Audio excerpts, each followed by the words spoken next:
Assalamualaikum warahmatullahi wabarakatuh. Perkenalkan, kami dari kelompok 9 yang beranggotakan Laila Nurjana NPM 15, Pratanti Afiatri NPM 52, Lia Rosita NPM 82. Kami ingin mempresentasikan mengenai analisis prospektif. Berikut presentasinya. Proses proyeksi laporan laba rugi. Analisis yang lebih terperinci akan menggabungkan informasi yang berasal dari luar seperti berikut ini.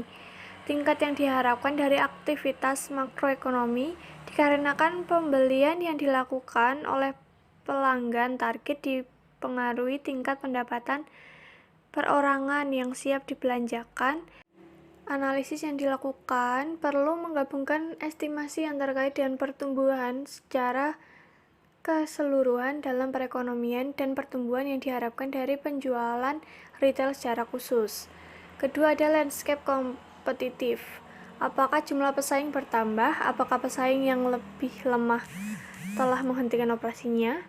Perubahan pada landscape kompetitif akan mempengaruhi proyeksi atas unit penjualan maupun kemampuan target untuk menaikkan harga. Kedua hal ini akan berdampak pada pertumbuhan penjualan.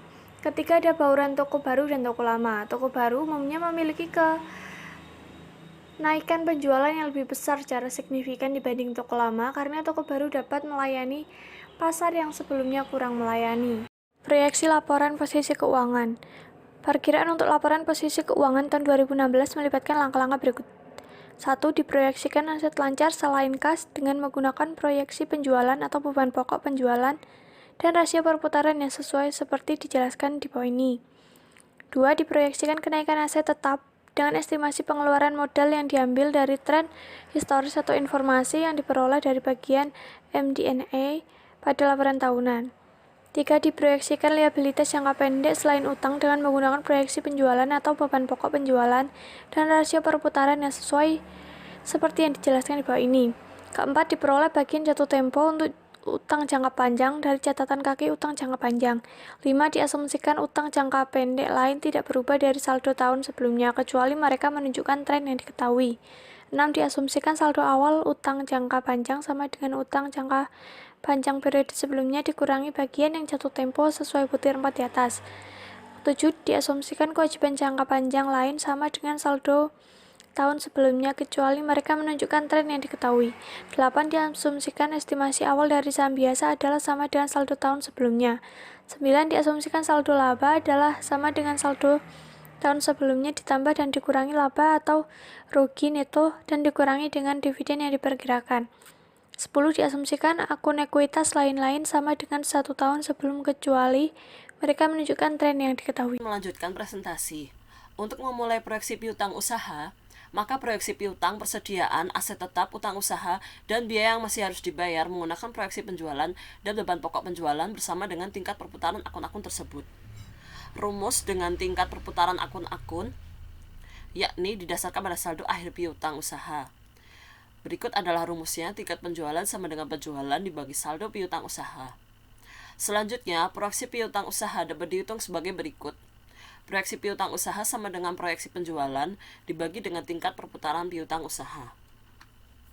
Jika estimasi saldo kas jauh lebih tinggi atau lebih rendah, penyesuaian lebih lanjut dapat dilakukan untuk pertama, menginvestasikan kelebihan kas pada efek yang dapat diperdagangkan atau proyeksi laba yang perlu disesuaikan untuk tambahan laba investasi non-operasi. 2. Mengurangi utang jangka panjang dan atau ekuitas secara proporsional sehingga tetap menjaga tingkat leverage keuangan yang konsisten dengan tahun-tahun sebelumnya. Apabila tingkat kas terlalu rendah, maka tambahan utang jangka panjang dan atau saham biasa dapat ditingkatkan seperti yang diperlukan dalam menjaga agar tingkat leverage keuangan tetap konstan. Proyeksi dari dapat menunjukkan bahwa target akan mampu mendanai pertumbuhannya dengan dana yang tersedia dan kas yang dihasilkan secara internal. Proyeksi laporan arus kas. Proyeksi laporan arus kas dapat dihitung dari proyeksi laporan laba rugi dan proyeksi laporan keuangan. Berikut adalah proyeksi laporan posisi keuangan target corporation. Kemudian, lanjutan dari proyeksi laporan keuangan berikut. Analisis sensitivitas. Proyeksi laporan keuangan terutama didasarkan pada hubungan yang diharapkan antara laporan laba rugi dan laporan posisi keuangan. Contohnya, jika diasumsikan kenaikan pada pengeluaran modal sebesar 7,5% dari penjualan, maka pengeluaran modal akan naik menjadi 3,9 miliar dan saldo kas akan turun menjadi 845 juta dolar, 2,4% dari total aset dan di bawah tingkat tahun sebelumnya. Artinya, pendanaan eksternal dalam bentuk utang dan atau ekuitas akan dibutuhkan. Kenaikan serupa dalam kebutuhan pendanaan juga akan diakibatkan oleh penurunan perputaran piutang atau persediaan. Selanjutnya dari estimasi-estimasi sebelumnya, yang pertama itu laba residu 2006 diestimasi sebagai proyeksi laba neto dikurangi ekuitas awal tahun X biaya modal ekuitas sebesar 12,5%. Jadi menghasilkan 6,278 dolar. Itu perhitungan dari 8.856 dikurangi dengan 20.624 dikali dengan 0,125. Kemudian yang kedua ialah setiap tahun selama horizon perkiraan kemudian didiskontokan pada biaya modal ekuitas 12,5%. Sebagai contoh, faktor diskonto untuk tahun kedua dihitung sebagai berikut, yaitu 1 dibagi dengan 1,125 pangkat 2 akan menghasilkan 0,7901. Selanjutnya, laba residu yang diproyeksikan pada tahun 2011 diasumsikan tumbuh pada tingkat inflasi 3,5%. Nilai sekarang anuitas diskontokan pada tahun 2005 adalah sebagai berikut, yaitu menghasilkan 54.039 dolar. Itu merupakan hasil dari perhitungan 8 dolar 764 dibagi dengan 0,125 dikurangi 0,035 kemudian dikali dengan 1,125 pangkat 2. Berikut merupakan contoh penilaian saham biasa C-Minex. Pada bentuk yang sederhana ini, model penilaian membutuhkan estimasi 6 parameter sebagai berikut. Yang pertama, pertumbuhan penjualan. Kedua, margin laba neto. Ketiga, perputaran modal kerja neto. Yang keempat, perputaran aset tetap. Yang kelima, leverage keuangan. Dan yang keenam, biaya modal ekuitas.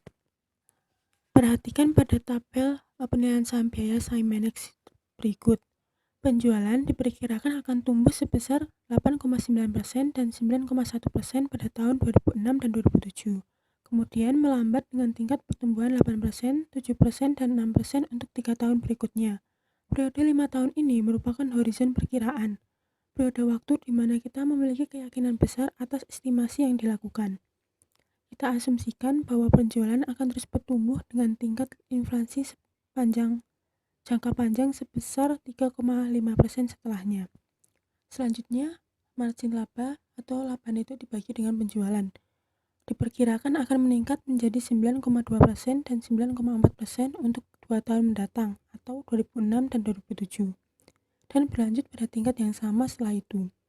Modal kerja neto dan tingkat perputaran aset tetap diperkirakan akan tetap pada tingkat saat ini, masing-masing sebesar 11,8271 dan 1,9878 kali. Leverage keuangan juga diperkirakan untuk tetap konstan pada tingkat saat ini, yakni sebesar 2,5186. Terakhir, biaya modal ekuitas diperkirakan sebesar 12,5%. 12,5% ini dihitung dari Capital Asset Pricing Model atau CAPM. Berikut merupakan contoh penilaian saham biasa C-Minex. Pada bentuk yang sederhana ini, model penilaian membutuhkan estimasi 6 parameter sebagai berikut. Yang pertama, pertumbuhan penjualan. Kedua, margin laba neto. Ketiga, perputaran modal kerja neto. Yang keempat, perputaran aset tetap. Yang kelima, leverage keuangan. Dan yang keenam, biaya modal ekuitas. Perhatikan pada tabel penilaian saham biaya C-Minex berikut. Penjualan diperkirakan akan tumbuh sebesar 8,9% dan 9,1% pada tahun 2006 dan 2007. Kemudian melambat dengan tingkat pertumbuhan 8%, 7%, dan 6% untuk 3 tahun berikutnya. Periode 5 tahun ini merupakan horizon perkiraan. Periode waktu di mana kita memiliki keyakinan besar atas estimasi yang dilakukan. kita asumsikan bahwa penjualan akan terus bertumbuh dengan tingkat inflasi jangka panjang sebesar 3,5% setelahnya. Selanjutnya, margin laba atau laba neto dibagi dengan penjualan. Diperkirakan akan meningkat menjadi 9,2% dan 9,4% untuk 2 tahun mendatang atau 2006 dan 2007 dan berlanjut pada tingkat yang sama setelah itu.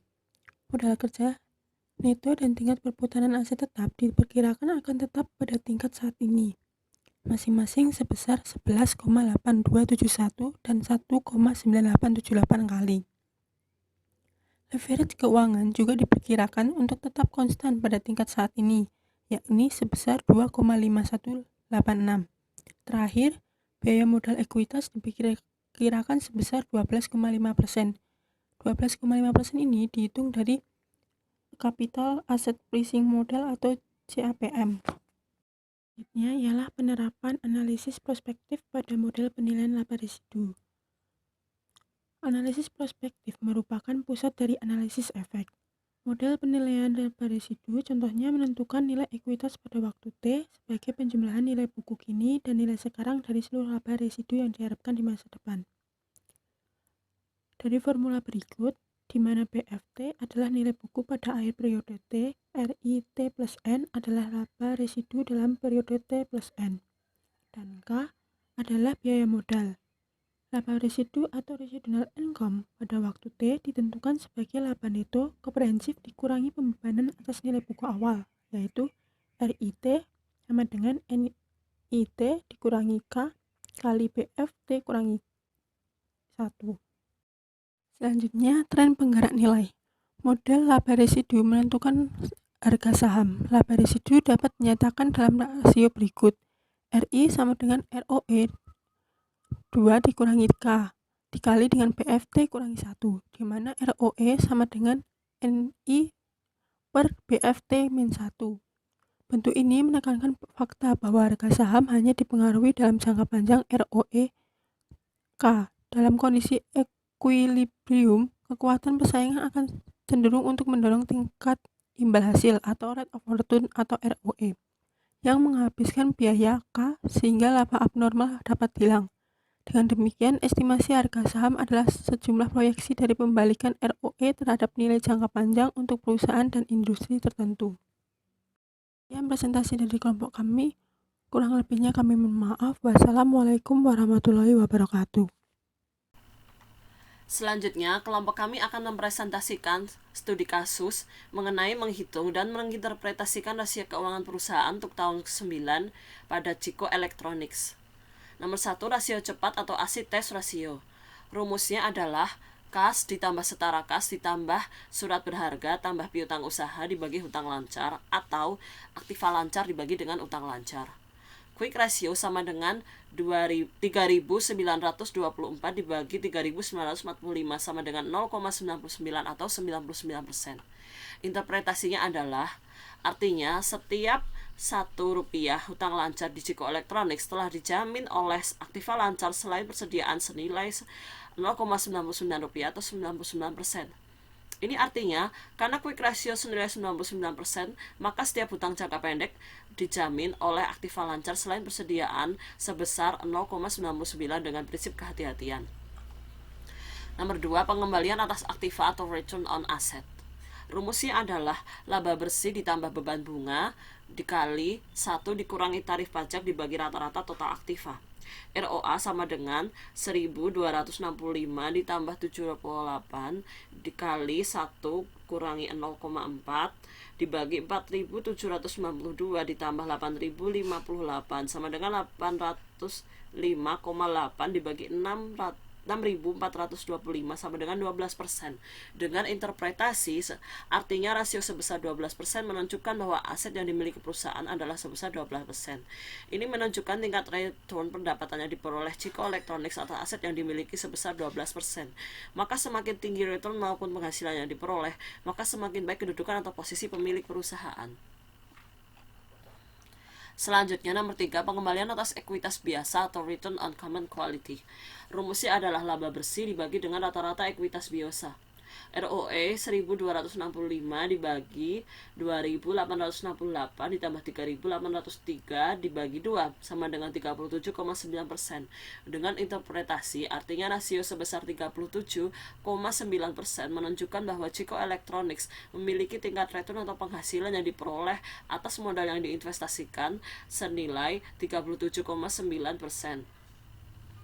Artinya, semakin tinggi return maupun penghasilan yang diperoleh, maka semakin baik kedudukan atau posisi pemilik perusahaan.